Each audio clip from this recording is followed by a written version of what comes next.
Hey, David. How are you doing? I figure I'll make a video on my way to work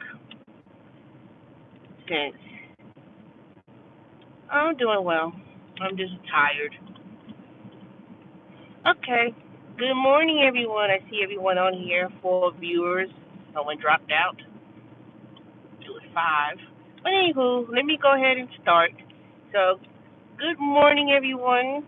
And if I didn't see y'all in the beginning of the year, Happy New Year. So anyway, I want to talk about. Okay, T, let's talk about this shutdown and its effect. Okay, we're going to do that. Now, let me tell you. Now, let me give you a story.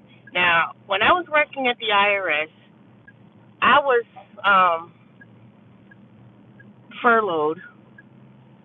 Hey, Val, thanks for subscribing.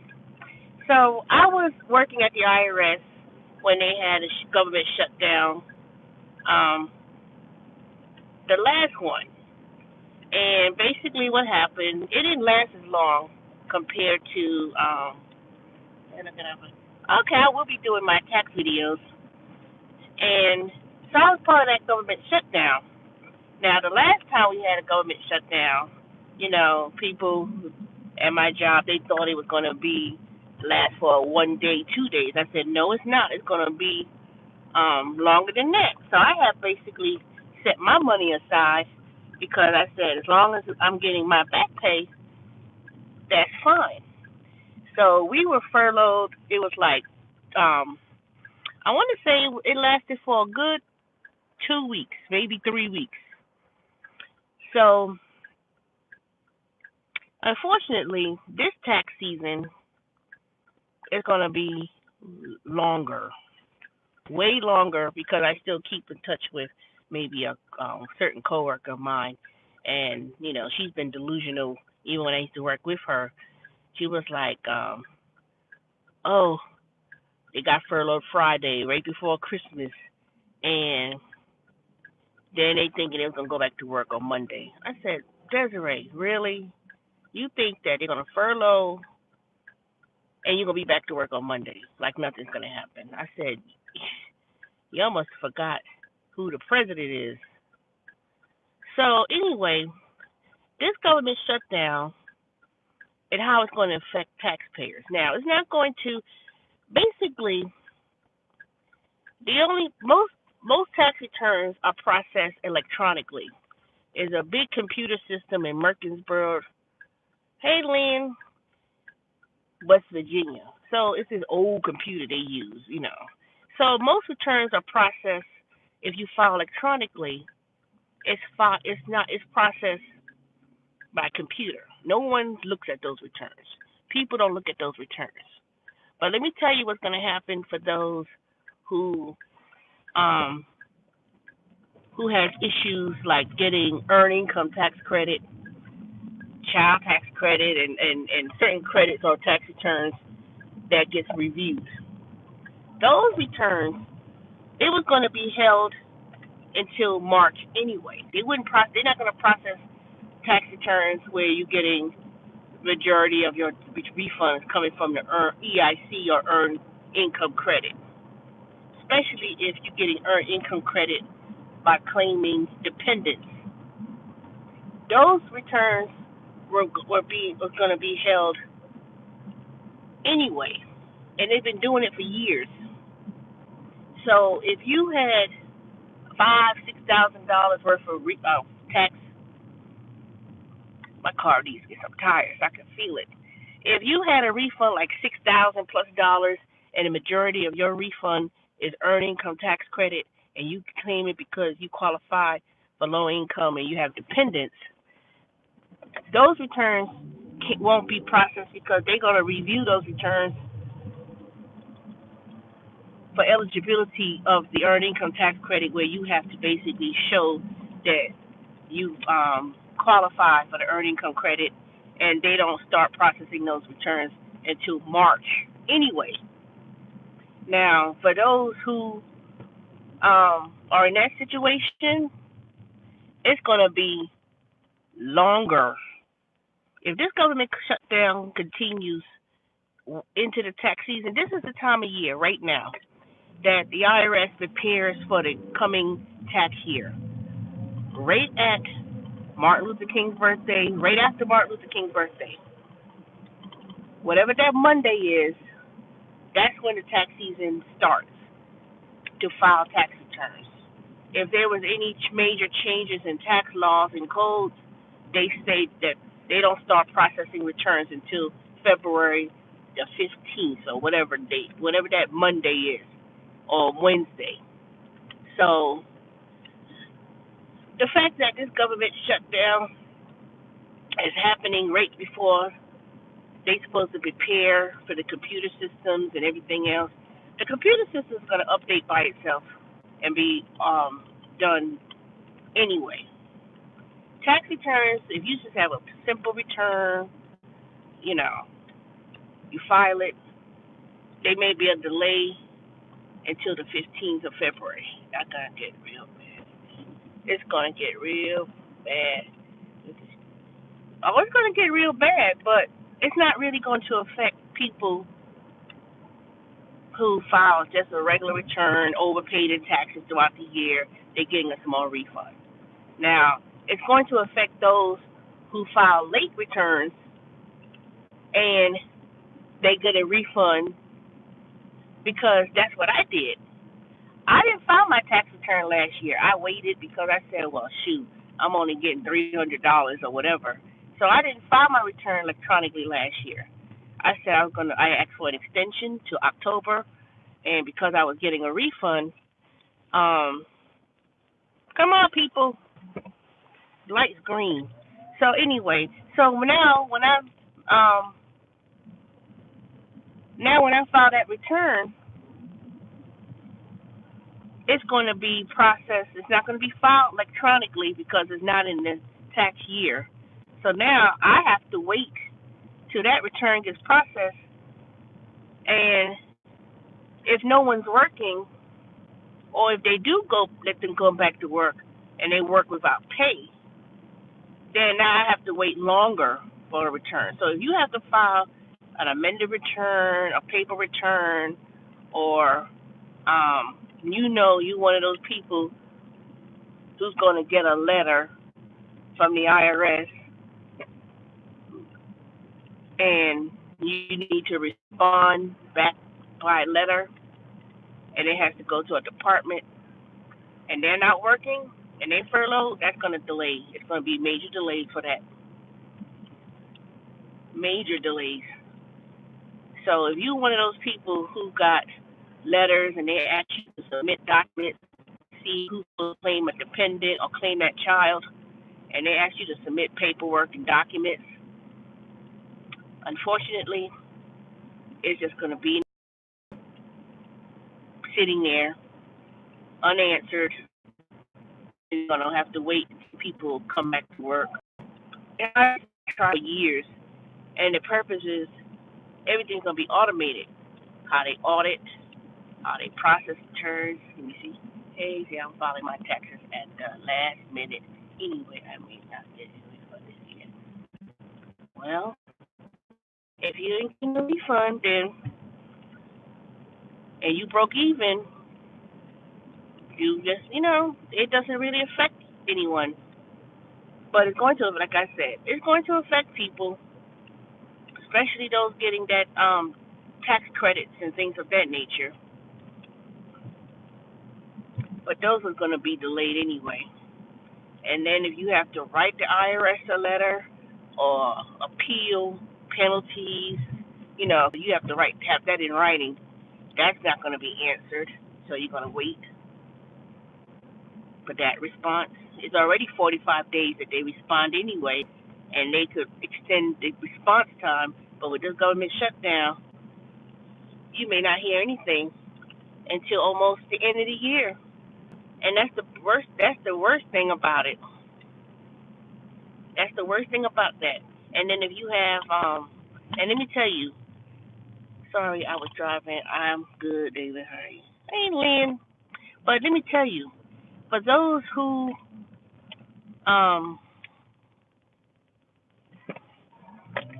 For those who need their refund, and let me tell you, this is the catch. Because I've seen a lot of commercials popping up from H&R Block and Jackson Hewitt talking about, oh, don't let the government shutdown affect you. Um, we could give you your refund now. That's a loan. That's a loan, and low income. They targeting low income people or people who are desperate because they know around this time of the year in just or whatever the situation is, and they're targeting people who get these big refunds, which is majority of is from a earned income credit. Those are the ones they're going to target to go into the office, get tax returns filed, get a loan and a check of $3,000, and run out there with $3,000+, and they're not even going to understand that that's a loan. And if they return gets flagged and audited, and they turn around, you're not entitled to get that refund, then you got to turn around and pay a high interest loan back to H&R Block, which is anywhere from 28 to 30 something percent. And people don't see that. All they see is, oh, don't pay no interest. No, read the fine print if you decide to do that. If you decide to do that, and and your majority of your refund comes from earned income credit, you going to Jackson Hewitt and H&R Block, they're not going to give you that refund according to your code. They're not going to give you that refund according to the earned income credit. They're going to base that loan according to what you overpaid in withholdings and taxes. These $3,000-$4,000, they're not targeting people, regular folks, who basically overpay in taxes or overpaid in the estimated taxes or quarterly taxes they've been paying throughout the year.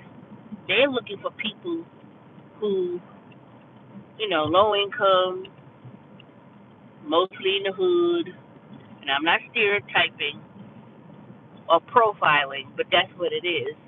Because I got a call yesterday that someone left me saying if I was interested in working with them for the tax season, some company. I didn't even hear what the guy said. I called the number back. It's not even a legitimate regular phone number. It's some it's some Google number or something or whatever that's full. So it's like a tax some kind of company. They say you can do taxes, but they want you to pay all this money and sign up, and you're supposed to market the tax service, and you get like a certain so-called percentage of the money. But it's not H&R Blocks or Jackson Hewitt. It's some company. It's almost like multi-level marketing, but they try to put some kind of tax service to it. And I was like, I could do that on my own. If I really wanted to do it, I could market it on my own. But that's what's going to happen. And for those who work in the gig economy, and y'all been doing Uber and all these other companies full time, and if you have not paid your taxes, your estimated taxes quarterly like you're supposed to, and you thinking that you're gonna get to write off all of that income, especially those who be saying they make 1,000 something a week with Uber and all that kind of stuff. And if you made $1,000 a week and you've done it 52 weeks and you made $50,000+, if you did not pay $5,000, $6,000 worth of federal tax withholdings, and you didn't pay nothing, trust me, this new tax administration, let me tell you, the next go around, In the fall, when they start, when I'm gonna tell you, and Trump gonna start targeting what's gonna be, what changes they're gonna make to the tax laws. I'm gonna tell you, it's gonna be changes again. And the only reason why you haven't heard too much about it is because they only talk about that right around tax season. That's when they start talking about changes, and it's not going to be a big deal because, see, right now, this is the first year that we're going to see the Trump laws, the Trump tax law changes take effect. You're going to really see the difference.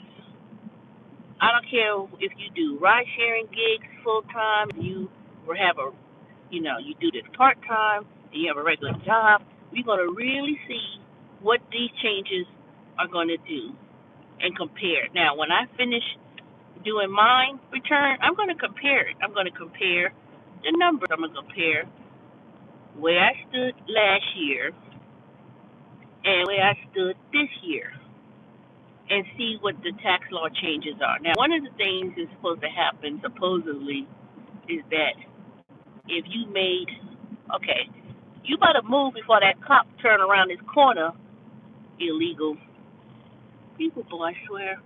So, let me tell you,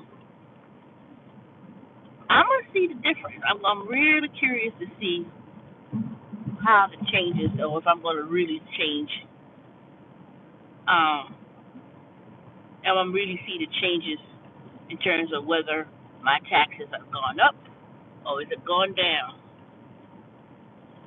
And that's what I really would like to know. But I know if you made like $10,000, they say the first $10,000 is not supposed to be taxable. And the reason why, if you made $10,000 and it's not taxable, is because they doubled up on the standard deductions. And what I mean by that is, if you claim single, the standard deduction, I think it was $5,000 plus dollars or whatever it was. I don't have all the numbers in front of me. That means that it will be $10,000 plus dollars for the standard deduction. If you made $10,000 and the standard deduction doubled, your taxes is already wiped out to zero. You don't have taxable income; it's already zero. That's why the first $10,000 or whatever is not taxed, because the standard deduction equals to that amount.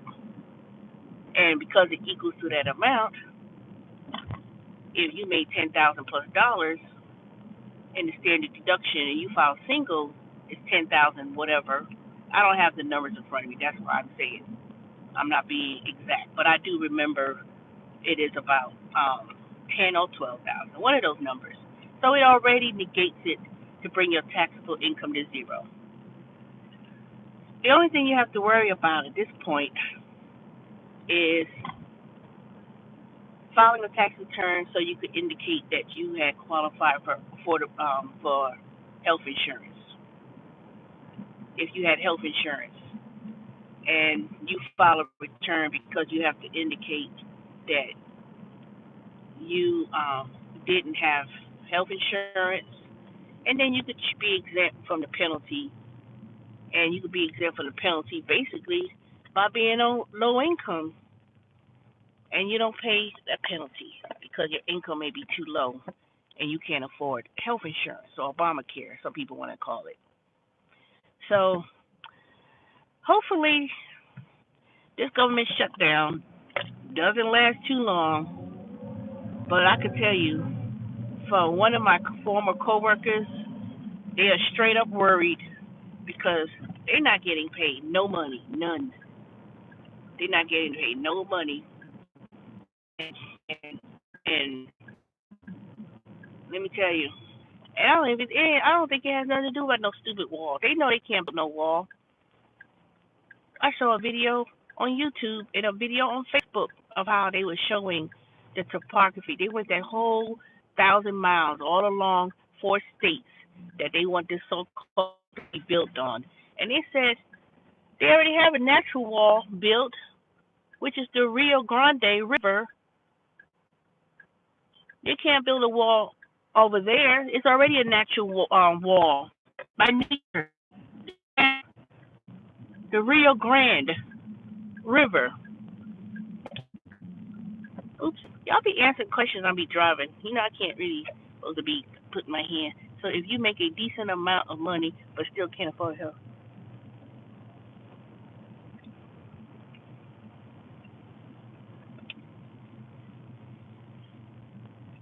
No, I mean I don't know what your question is. If you make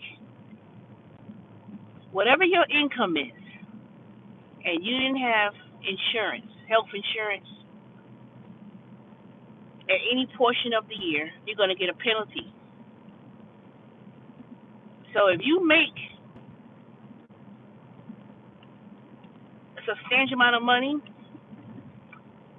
and you don't qualify to be exempt, your refund is going to be lower because they're going to attach that penalty onto that. They're going to take away from that refund. So your refund was $1,000. Now say your refund's $500, and that penalty is 500 something odd dollars. You may be assessed a penalty for not having insurance. But like I said, I can't answer that because there's other things involved. It's not just straight up income. Your filing status, what your taxable income is, all those come into factor. Now, if your taxable income is $30,000 after after you take the standard deduction and the number of exemptions or Schedule A, then you may be subject to a tax penalty. You can't, $30,000. That's not. You have to look at it from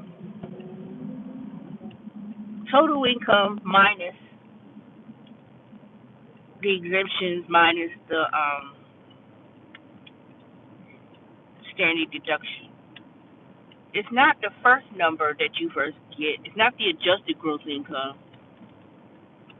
that is based on. You have to also subtract the standard deductions or Schedule A minus the well, there won't be exemptions this year, so let me take that back. It's your taxable income. So, because it's going to ask you the question on a 1090 about your health insurance. When it gets to the section on the return, they start asking you about did you have health insurance, and then you say no, then it's automatically going to populate that penalty. But then if you file that you're exempt, because there's several categories that will exempt a person from not getting penalized. One, you belong to some religious organization, Mennonite or something like that.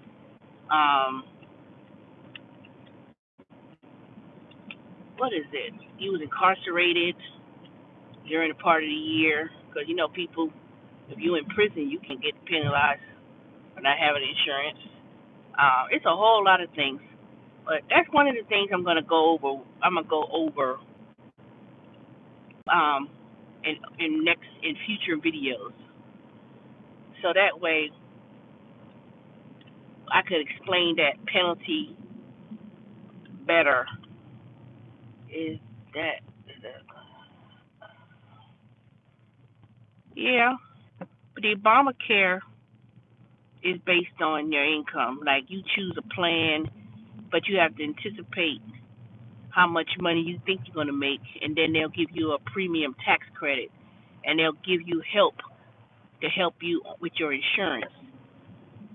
But let me tell you, with that Obamacare now, let me tell you, I love President Obama, but that law, that healthcare law that he implemented, because I learned that a lot from working at CBS pharmacy at this job I'm going to now, I learned a lot. You have to pay. I can't just give an example because there's so many different plans you could choose from. But that insurance, when I got that insurance for 3 months or whatever number of months, man, let me tell you, once they started talking about it, I was like, you mean to tell me I have to pay $2,000-$3,000 up front out of pocket before it kicks in for the other I'm going into this valley of story real quick, y'all. You mean to tell me I have to pay $2,000-$3,000 or whatever it was before the insurance kicks in, and that's that? I was like, man. When I looked at that, all right, y'all. I'll be back in a minute. Hold on.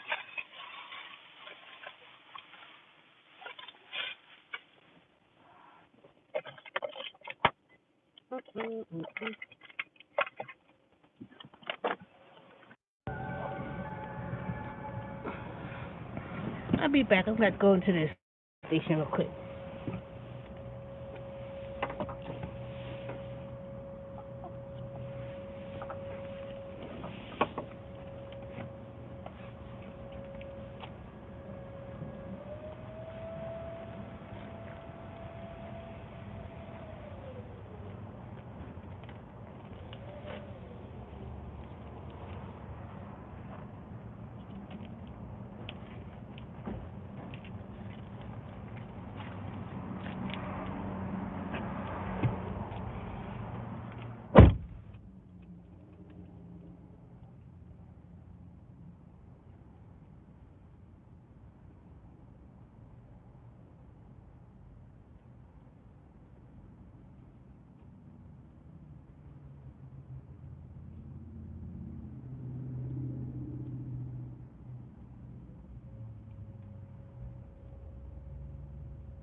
All right, I'm back.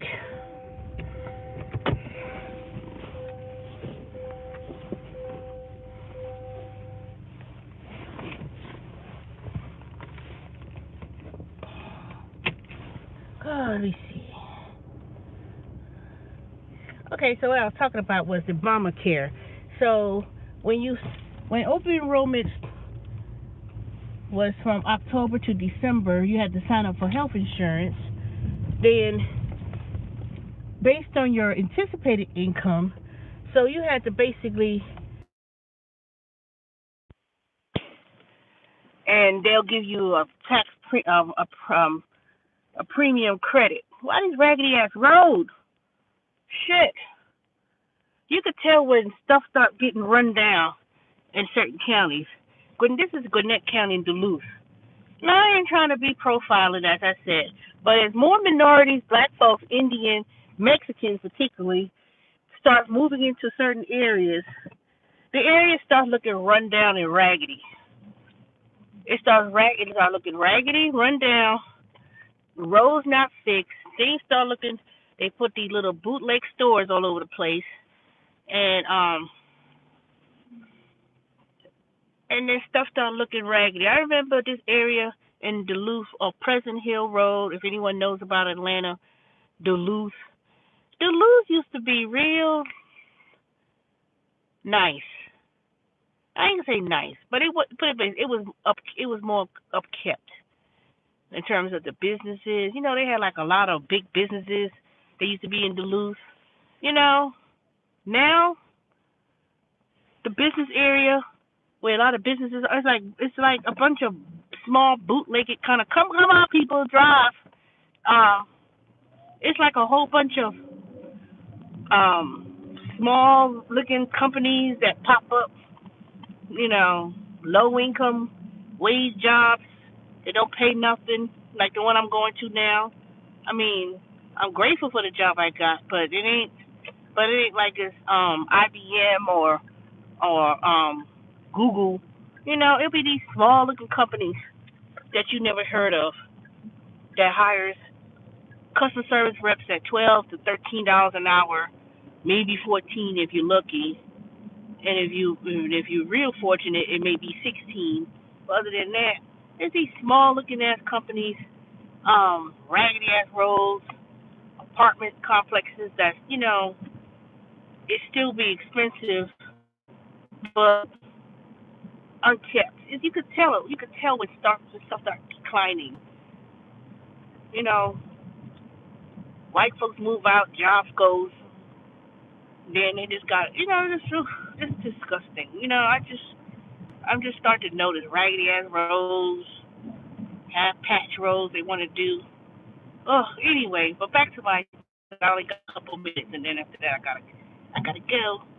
So with the Obamacare, you get a premium tax credit, which helps towards your insurance. So rather than you paying $300-400 for insurance, you may pay like $30-something, $40-something a month for the premium, and then you could get dental insurance and add that on top of that. But the catch is, you have to pay. You have to pay the copay. You don't just pay a $20 copay and pay a doctor's visit. You have to pay $1,000, $1,200, $1,300, $1,400 before you get to pay the $20 copay. And I was going for a basic wellness exam, and I asked them. I said, "Well, how much do I have to pay just for a routine Pap smear and everything else?" They talk about $400 and something dollars. I said, "Well, what's the point of insurance?" And working this job where I work at now I understand. I was like, so when people are hollering about Obamacare and this, that, or whatever, and why the government wants to cut, they wanted to do away with the Obamacare. It's not that they didn't want people to have insurance. It's the fact that they was giving away trillions and trillions of dollars to have insurance, for people to have insurance. But what's the point of having health insurance if you can't afford the premiums of the plan itself? So now I understood why they were feeling the way they were feeling about not covering costs and not funding certain programs. And when I understood that, I said, okay, I understand now how it works. And I think we get so caught up into this because he's black. They don't want to yes, exactly. And they just want to oops, let me get this on up. And that's what they're doing. They're not, people, don't get caught up in your feelings. Don't get caught up about who's the president, because it ain't about who's the president. It's what they do in Congress, because it's a president, Congress, and Supreme Court. We don't work in a unilateral system. We're not a monarchy. So don't let all this hoopla go on and all this crazy stuff about government shutdown, and if he don't get no wall, we not going to do this and that and blase whatever. Trump could only be president for 2 terms if he makes it,